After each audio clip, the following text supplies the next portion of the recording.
Te invitamos a una amena conversación, a conocer en profundidad variados roles que realizan distintos integrantes del ejército. Bienvenidos a la entrevista de la semana en radioejército.cl.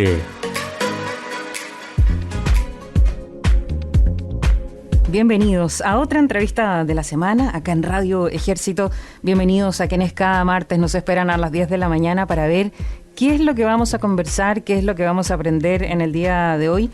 Hoy con un tema que nos quedó pendiente, una entrevista que en realidad tiene tantos temas tan interesantes para que podamos desarrollar en varios programas que lo comprometimos al aire a nuestro entrevistado a que viniera más de alguna vez a conversar de estas temáticas que de verdad nos importan a todos y están presentes en nuestro diario vivir en nuestro país. Él es el coronel en retiro, Mauricio Araya, es asesor del Departamento de Planificación y Desarrollo Estratégico del Centro de Estudios e Investigaciones Militares, el CECIM. Bienvenido nuevamente, Mauricio, ¿cómo estás? Muy bien, pues Patricia, buenos días, ¿cómo estás tú? Muy bien. Un gusto estar con ustedes nuevamente. Nosotros de verdad felices porque eran varios temas que se nos quedaron ahí y hoy vamos a tratar uno de ellos que marca definitivamente la historia de nuestro país y es una de las tantas variables que ustedes analizan ahí en el CECIM. Vamos a hablar de este cambio climático que nos tiene literalmente de cabeza a todos, pero que va directamente relacionado con las catástrofes naturales en nuestro país que está, ya lo decía, marcado por cada una de ellas. ¿Cómo ve el tema y cómo entra en acción el CECIM en esta área? Bueno, nosotros dentro de lo que estamos analizando para nuestro proyecto de planificación hasta el año 2040, una serie de elementos que nos van a afectar esta planificación. Y dentro de eso, tal como tú mencionas, está el tema del cambio climático, así como habíamos conversado de las migraciones, de la identidad de género, etcétera. Pero en el tema del cambio climático es bien importante o es bien interesante, porque también eso tiene una relación directa con nuestras misiones que están asignadas en lo que el escalón superior nuestro, el Ministerio de Defensa y el escalón político nos ha denominado las áreas de misión. Entonces, dentro de las áreas de misión, que son 5 en el ejército, estaba preocupado no solamente de lo que es la defensa, sino que hay un área que se llama apoyo durante la catástrofe, y ahí es donde nosotros tenemos una participación bastante importante, no desde ahora, como habíamos dicho, sino que desde hace mucho tiempo. Y dentro de los factores que desencadenan este trabajo nuestro en las catástrofes está justamente el cambio climático.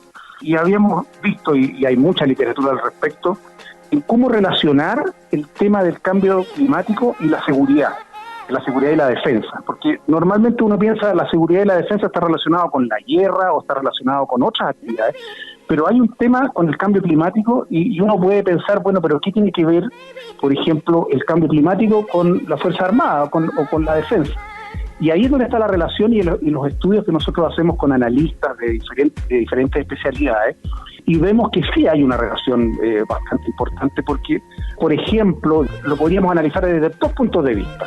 Uno puede ser cómo las actividades militares, lo que hacen las Fuerzas Armadas, lo que hace el Ejército en su diario vivir, afecta, ¿no es cierto?, al medio ambiente. Y otro es los efectos del cambio climático, ¿no es cierto?, que se están produciendo en la sociedad y cómo nosotros podríamos colaborar para mitigar los efectos que ese cambio climático produce. Todos sabemos que el tema del cambio climático está por el aumento de la temperatura en la Tierra, por el efecto de los gases invernadero, ¿no es cierto? Todo eso lo tenemos nosotros súper claro.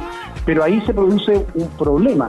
Nosotros tenemos que tener claro que nuestras actividades, como Fuerzas Armadas, como Ejército, no pueden afectar al medio ambiente. Entonces hay políticas al respecto. Nosotros seguimos las políticas del Estado, pero también políticas de la institución y de la Fuerza Armada, de que los efectos que producen las unidades, por ejemplo, que van a terreno, los efectos que producen las actividades militares, sean amigables con el medio ambiente, porque el medio ambiente ya está siendo afectado por el cambio climático. Claro. Y lo otro importante es cómo esos efectos que se producen por el cambio climático, la sequía, lo que vimos en el sur, ¿te acuerdas? Las trombas marinas y todo esto que ocurrió en Concepción y en Los Ángeles, esos elementos antes no ocurrían, esos son productos del cambio climático, pero ¿quién tuvo que actuar ahí? Ahí salieron las Fuerzas Armadas de inmediato a tratar de solucionar el problema en varias cosas, en prestar asesoría a las autoridades civiles para que pudiesen organizar, ¿no es cierto?, la ayuda. Y también, cuando se producen problemas ya más graves, hay que tomar medidas de seguridad, o sea, resguardar la seguridad de las personas. Cuando hay algún problema normalmente salen los malos, claro. Y cuando Carabineros no tienen la fuerza suficiente, entonces se nombran autoridades militares, ¿no es cierto?, que asumen el control de la seguridad en el sector según las leyes, y ahí es donde nosotros participamos también y ayudamos. Entonces son dos cosas: nosotros colaborar para que no se produzcan más problemas y no se afecte más el medio ambiente que ya está siendo afectado por el cambio climático, y por el otro lado lo que nosotros tenemos que hacer es colaborarle a las autoridades para que los efectos del cambio climático, que son la sequía, el aumento de la temperatura de la tierra que va a producir, no sé, va a subir el nivel del mar, se van a producir problemas, van a faltar alimentos. Entonces, todas esas cosas nosotros las podemos ayudar porque las Fuerzas Armadas tienen, como tú sabes, una capacidad para organizar, que está ahí, latente, y tienen los medios que están prácticamente 24/7 en condición de ser desplegados. Pero eso requiere entrenamiento, requiere medios, planificación. Y ahí entra y requiere planificación, y requiere lo que nosotros denominamos en las Fuerzas Armadas la polivalencia de las Fuerzas Armadas, la polivalencia del ejército. Polivalencia en términos de estar preparados no solamente para los temas de la defensa, sino que también para colaborar en estas otras áreas de misión como son las catástrofes, como es el resguardo, puede ser de las fronteras, por ejemplo, o lo que hace la Armada, que es el resguardo del mar. Pero en esa etapa de estar preparados para enfrentar el cambio climático, nosotros no podemos hacerlo de un día para otro, hay que estar entrenados, hay que tener los medios suficientes para poder hacerlo, y eso se planifica. Claro. Esos elementos son los que estamos viendo nosotros en la planificación, que a futuro el cambio climático va a ser más fuerte y vamos a tener que estar mejor preparados para enfrentar estas amenazas y los riesgos que esto significa. Bueno, y lo vamos a ver en detalle en los otros dos bloques, justamente estos dos ítems, como tú los tenías separados. Pero en los dos bloques siguientes nos vamos ahora con un poco de música y ya seguimos acá en la entrevista de la semana.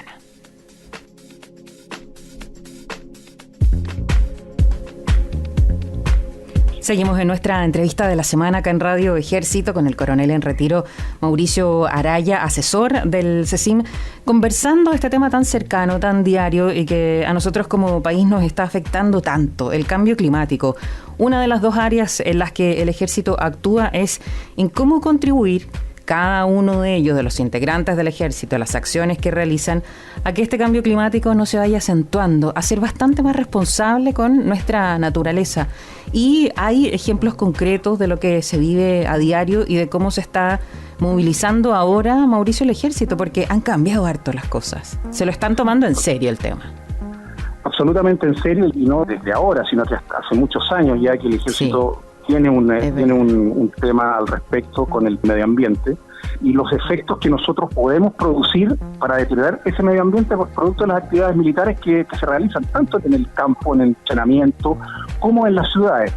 Ahí, por ejemplo, los cuarteles tienen medidas de mitigación al respecto relacionadas, por ejemplo, con el tratamiento de las aguas servidas, con el tratamiento de los desechos químicos, con muchas de las cosas que nosotros realizamos en el Ejército producen daño en el medio ambiente, y eso, más encima que tenemos el cambio climático que se nos está produciendo, afecta también el normal desarrollo del país.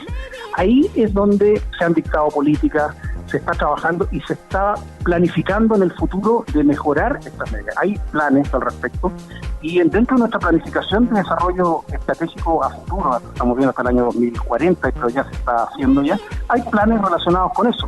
Mejorar las plantas, por ejemplo, de tratamiento de aguas servidas, mejorar el tratamiento de los desechos industriales, todo lo que tiene que ver con los aceites que producen, por ejemplo, los vehículos. Nosotros tenemos gran cantidad de vehículos, quemamos mucho combustible fósil, y eso produce, ¿no es cierto?, efectos en el cambio climático, que es lo que está produciendo nosotros en menor medida, pero tenemos que poner un granito de arena para que eso no sea creciente. Ahí se toman medidas. Para seguir con la tarea que desarrollan ustedes justamente en esta planificación, es que en algún momento, antes en el tiempo, alguien dijo, oye, en realidad todo este combustible quemado que nosotros sacamos tenemos que ponerlo en alguna parte.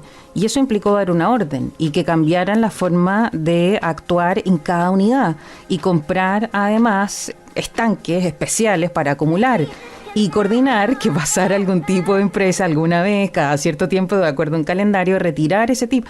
O sea, ahí volvemos nuevamente a tu tema, que es, hay toda una planificación detrás de cada decisión. Claro, hay una planificación detrás y eso cuesta, porque esa planificación, eso que tú me cuentas de los desechos, todo eso tenemos que pagarlo. Eso está dentro de los presupuestos, porque uno no puede todos los desechos botarlos o hacer un hoyo y enterrarlo. No, tal como tú dices, hay procedimientos que se hacen al respecto para que eso no produzca daño en el medio ambiente. Y tiene un costo, y ese costo hay que planificarlo en el futuro, y cada vez esto va siendo más caro. Sí, antiguamente las unidades salíamos a terreno, ¿no es cierto? Y nosotros hacíamos lo que normalmente, por ejemplo, para servicios sanitarios, eran las letrinas típicas de la época de la Segunda Guerra Mundial. Hoy no, hoy se sale con baños químicos. Los soldados van con baños químicos, los dragoneantes y los cadetes también. Hay un cuidado con el medio ambiente, todos los desechos que producen las unidades cuando van a campaña se retiran, no se dejan en cualquier parte. Hay también en las unidades procedimientos para reciclar todos los elementos que son las latas, los plásticos, todo eso también está en las unidades y hay directrices al respecto.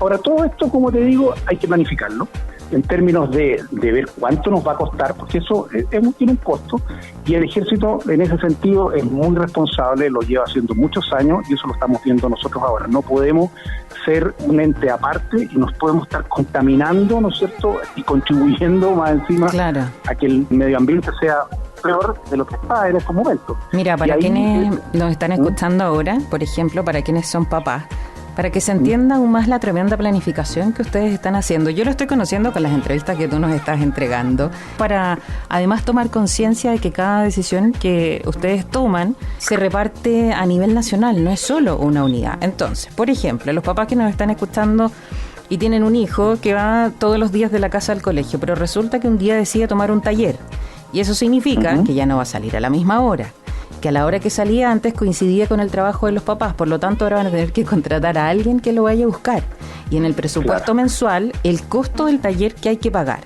Entonces, eso multiplicado por, no sé, muchas reparticiones a lo largo de todo el país, tiene que existir y tienen que estar ustedes detrás de esta planificación.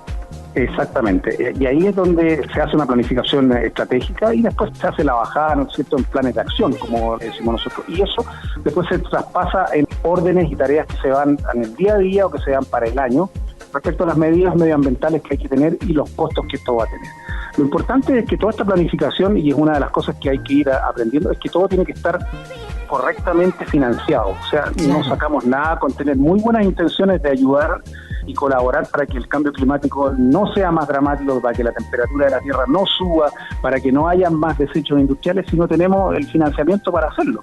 Y eso hoy en día, afortunadamente, hay mucha más conciencia al respecto, y todo el mundo entiende que cuando necesitamos un financiamiento para hacer, quizás, como lo va a hacer el país en un par de años más, carbono neutral, nosotros tratar de tener nuestra huella de carbón también lo más disminuida posible, porque eso es lo que contaminamos. Todos nosotros tenemos una huella, ¿no es cierto?, y producimos un problema. Pero el tema relacionado con la planificación es fundamentalmente presupuestar adecuadamente esto, considerarlo, que es un elemento que en el futuro hay que tener presente. Ya no podemos decir que de aquí al 2040 no van a haber problemas medioambientales ni hacernos lesos respecto a que no va a haber cambio climático y que las Fuerzas Armadas no contaminan. Sí, nosotros somos un ejército chico, pero imagínate tú un ejército grande, como Estados Unidos, por ejemplo, que tiene portaaviones, que tiene medios desplegados a través de todo el mundo. ¿Cuánto pueden contaminar esos medios? Y ahí ellos también tienen sus responsabilidades al respecto y tienen que cuidar que las Fuerzas Armadas no sean un agente productor de contaminación de la que ya se produce, ¿no es cierto?, y que afecte más encima el cambio climático. Este es una de las dos áreas que nosotros les comentábamos, está dividido en lo que tiene que ver con el cambio climático. A la vuelta de la pausa vamos a conversar de lo que más nos afecta a cada uno de nosotros, y es cómo actúan cada vez que tenemos una catástrofe en nuestro país, y que por Dios que tenemos varias bien seguidas. Así que ahí el trabajo de ustedes es clave. Vamos con la buena música y ya seguimos en la entrevista acá en Radio Ejército.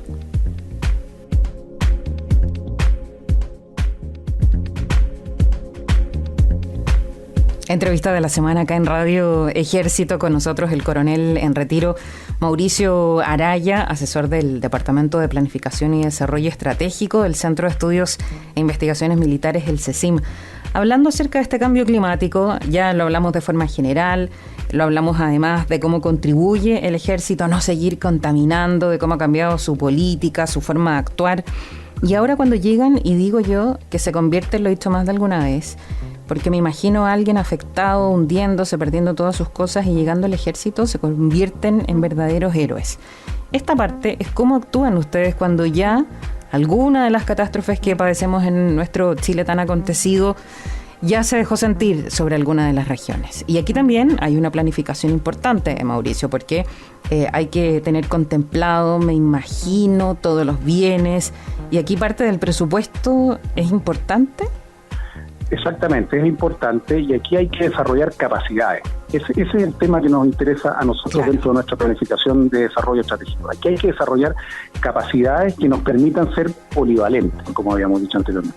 Polivalentes en términos de poder actuar en diferentes áreas, en las diferentes áreas de misión que nos dicen. No solamente en los temas de la defensa, que tienen que ver con la defensa nacional y el resguardo contra amenazas exteriores del país, sino que en este caso, muy claro que es el tema de las catástrofes naturales y la protección civil, que es una de nuestras áreas de misión. Y eso, como te decía yo, no es que lo estemos haciendo ahora, eso lo hemos hecho desde siempre. Lo que pasa es que ahora está más regulado, está más financiado y existe una mayor conciencia en términos de que eso no puede ser al azar. No. O sea, no puede ser que se produzca un problema climático, una catástrofe natural y diga ya, el ejército, la Fuerza Armada a la calle a arreglar. No, eso tiene que tener una planificación y hay que estar preparado. Y ahí se desarrollan capacidades, nosotros le llamamos capacidades militares. Dentro de las capacidades militares están, por ejemplo, el material, está la infraestructura, está el entrenamiento, está el sostenimiento de todas esas capacidades. ¿Qué capacidades son? Las capacidades humanas. Las capacidades materiales son, los vehículos, las herramientas, los grupos de electrógeno, los hospitales de campaña, los puestos de atención médico especializados. Y tenemos nosotros, la Armada tiene buques, la Fuerza Aérea tiene aviones, nosotros también tenemos helicópteros. Todo eso que se usa para la defensa del país, también en estos casos se puede usar para estos efectos que produce el cambio climático. Chile es uno de los países que está más propenso al cambio climático. Tiene áreas costeras de baja altura que si se sube el nivel del mar se van a inundar. Uh-huh. Hay zonas áridas y semiáridas en el norte. Hay zonas de bosques que se pueden quemar. Hay mucho territorio susceptible de desastres naturales y lo vivimos hace 2 años atrás con los incendios que hubo en la zona sur y donde las Fuerzas Armadas se desplegaron. Lo vimos, como te comentaba yo, hace poco tiempo atrás con las trombas marinas que nunca se habían infectado en Chile. Hay que sumarlas ahora. Y ahora hay que sumarlas, claro. Hay que tener ahí ciertas capacidades que no teníamos anteriormente para poder monitorear eso también. Tantos aludes, Mauricio, también. Tantos aludes, el tema de los aludes, ahí hay que tener capacidades también para poder enfrentar eso. Todo esto relacionado también con la seguridad, porque cuando pasa esto, la gente se puede desesperar, hay que, estar sereno, hay que otorgar seguridad en términos de que los bienes de la gente que tenga que evacuar algunas zonas se mantengan, porque siempre, como te decía yo, hay saqueos o pueden haber problemas de ese tipo. También hay un área de la seguridad, pero eso nosotros tenemos que planificarlo en términos de tener los recursos para poder participar en eso buen estado. Eso quiero decir, sí, aquí yo veo 2 áreas. Una que tiene que ver con todos los materiales que se ocupen, todos, claro. Y el otro, el tema de la planificación. Pero vamos por el tema de los implementos. Tiene que estar cuantificado en esta planificación que ustedes hacen para esta área determinada, el combustible o los medios de movilización, los puentes mecanos, qué sé yo, todo lo que se necesita de forma previa, contemplado al menos de alguna forma para alguna región. Exactamente, los inventarios militares están y lo importante es que estén disponibles. O sea, yo no saco nada con tener, te pongo un caso, tener, en una unidad 20 camiones con los cuales puedo salir a apoyar a la ciudadanía cuando hay una catástrofe, un incendio, todo. Si de los 20 camiones me funcionan 2. Claro. ¿Me entiendes? Entonces, para que me funcionen, de los 20 me funcionen 18 por lo menos, porque siempre va a haber algún margen que pueda estar mal, claro. Yo tengo que planificar y tengo que tener lo que nosotros llamamos previsto el sostenimiento de ese material. El sostenimiento en términos del mantenimiento, el material esté disponible. Eso es lo mismo en los vehículos, en las herramientas, es lo mismo, por ejemplo, en los medios médicos, en los hospitales, ¿no? Claro. Yo no saco nada con tener un lindo hospital de campaña, que lo desplegamos siempre. Si el hospital de campaña ya es anticuado, no tiene los medios suficientes, no tiene el La mantenimiento, mantención. la mantención Claro. adecuada. Eso hay que mantenerlo y eso cuesta y hay que planificarlo. Nosotros no podemos esperar que, por ejemplo, el año 2024 el hospital de campaña ya perdió su vida útil, si nosotros tenemos que prever eso 5 años antes por lo menos. Lo mismo con los vehículos que vamos a emplear. Ese es el mismo pensamiento, es el mismo raciocinio que tú tienes con el material cuando lo empleas para la defensa en términos de una crisis bélica. Tienes que tener el material dispuesto. Tanto que yo no tengo que tener dispuesto para una crisis, ¿no es cierto?, externa, pero con mayor razón tengo que tenerlo para una situación interna, porque ¿qué es lo que hay más posibilidades de que se produzca? ¿Un incendio, un terremoto, una catástrofe o un problema de una crisis bélica con un vecino? Es mucho más probable que se produzca un problema interno con una catástrofe. Y nosotros tenemos que tener los vehículos, el material, los hospitales y sobre todo el personal que va a actuar entrenado y capacitado. En pos del tiempo que se nos está acabando, la segunda parte que yo te decía que tiene que estar también operativa, que es la forma de organizar, porque no sacamos nada con que quede una emergencia, se llame al ejército y se ponga todo el mundo a correr en círculo. Muy por el contrario, hay una cabeza que lidera no solo a sus hombres, sino también a las autoridades civiles para crear estos comités de emergencia y comenzar a funcionar de forma correcta, rápida y eficaz. Exactamente. Ahí es donde entra en función una cosa bien importante que tienen que tener las autoridades. Cuando uno tiene un manejo estratégico de las grandes catástrofes, normalmente hay 3 aspectos que trabajan ahí. Lo primero es el tiempo de respuesta política, que lo hemos visto. ¿Cuánto se va a demorar el escalón político en reaccionar? ¿En reaccionar con qué? Con las Fuerzas Armadas, que es lo que tiene más a mano, y lo otro es cómo se hace el manejo y cómo colaboran esto los medios de comunicación. Esas 3 cosas tienen que estar muy coordinadas. Y eso a lo largo de todo el territorio nacional. Y ahí es donde viene otra parte dentro de la planificación, que nuestra planificación también considera el desarrollo de la fuerza en términos de las capacidades, pero también el despliegue territorial que tenemos hoy en día, desde Arica hasta prácticamente la Antártida, se hace no solamente por un tema de que necesitamos tener medios en un caso de una crisis bélica, se hace porque nosotros necesitamos tener desplegados en el país nuestras unidades para tener una respuesta rápida a la exigencia política, ¿no es cierto?, de actuar en caso de una emergencia. Esas emergencias que se producen producto normalmente hoy en día del cambio climático. ¿Cuáles son esas emergencias? Los incendios, las sequías, donde vamos a tener que trabajar, las inundaciones, los aludes, como habíamos conversado anteriormente. Todas esas cosas hoy en día no sacamos nada con tener la unidad a 1000 kilómetros de distancia, tenemos que tenerla ahí cerca. Claro. Y esa gente tiene que estar entrenada, organizada, para que en un breve tiempo cambiar el switch a la contingencia y a la colaboración. Yo creo que con los ejemplos que hemos dado, con lo didáctico que eres tú, Mauricio, queda absolutamente claro de por qué es tan importante esta planificación. Es el coronel en retiro Mauricio Araya, asesor del Departamento de Planificación y Desarrollo Estratégico del Centro de Estudios e Investigaciones Militares, el CECIM. Yo, 2 cosas, Mauricio, muy breve. Te quiero agradecer mucho que hayas estado con nosotros, pero igual me quiero aprovechar un poquito porque hay un tema que también nos está afectando a todos, donde todos tienen una postura, además, que es la inmigración. No sé si te podemos invitar otro día a la radio a que vengas a conversar con nosotros ese tema. Claro que sí, también feliz. Podemos conversar. Ese es un tema que estamos viendo también. Un gusto saludarte y recordarte que estamos acá en Bandera 52 y tenemos una gran biblioteca para todos aquellos que estén interesados en los temas de defensa. Es un centro de documentación y nosotros lo tenemos abierto a la ciudadanía, especialmente a investigadores de esta área, y pueden concurrir a hacer sus trabajos de tesis. Así que los dejo cordialmente invitados para que nos visiten también acá. La página cecim.cl y ahí también pueden ver todas las redes sociales. Y tenemos Facebook, tenemos LinkedIn, estamos publicando trabajos de nuestros investigadores y las actividades que estamos desarrollando. Mauricio, muchas gracias. Muy bien, Patricia, un gusto, pues. Hasta acá, la entrevista de la semana en radioejército.cl.